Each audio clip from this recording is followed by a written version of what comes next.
এই যে আমার ব্রাইড এখন 2 হাতে মেহেন্দি পরে বসে আছে। কিভাবে ড্রেস চেঞ্জ করবে জানে না, আপাতত মেকআপটা করে মেহেন্দি পরেই সব করবে। বলো তুমি কেমন সাজবে? আজকে তো আমি একটু হেভি কাপ চাইছি, সেটা হলো আমার আইবুড়ো ভাতের জন্য। এখন দেখা যাক প্রতিভা আমাকে কি বানিয়ে দেয়। ঠিক আছে, চলো। আজকের ভিডিওটা আমার ব্রাইডকে দিয়ে শুরু করলাম। হ্যালো এভরিওয়ান, আমি প্রতিভা চলে এসেছি তোমাদের সামনে আবারও একটা নতুন ভিডিও নিয়ে। তো এটা ছিল একটা মুসলিম ব্রাইডের কাজ। তো দিদির আজকে আইবুড়ো ভাত ছিল, যেমনটা তোমরা শুনলে।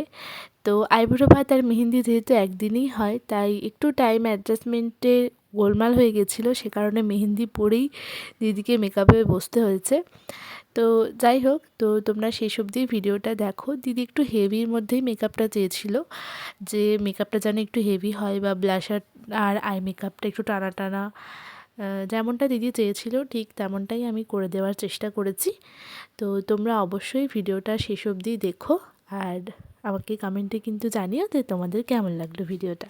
তো এখানে দেখো আমি একজনের সাথে কথা বলছি ব্লাশ অ্যাপ্লাই করতে করতে।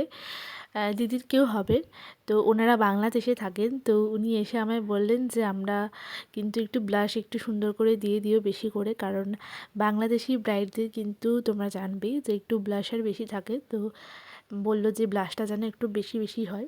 তো আমি ঠিক সেই মতোই একটু বেশি বেশি করেই রেখেছি ওনাদের পছন্দ অনুযায়ী। তো দেখো, কথা বলতে বলতে অলরেডি মেকআপ পুরোপুরি কমপ্লিট হয়ে গেছে। তো তোমরা ফাইনাল লুকটা দেখে নাও আর দিদির কাছে শুনে নাও দিদির কেমন লাগলো। চোখটা ডাউন করো, দেখো। বলো তোমার পছন্দ হয়েছে তো? খুব ভালো হয়েছে। Thank you. তো চলো, আজকে এই পর্যন্তই। দেখা হচ্ছে দিদির ব্রাইডাল লুক নিয়ে।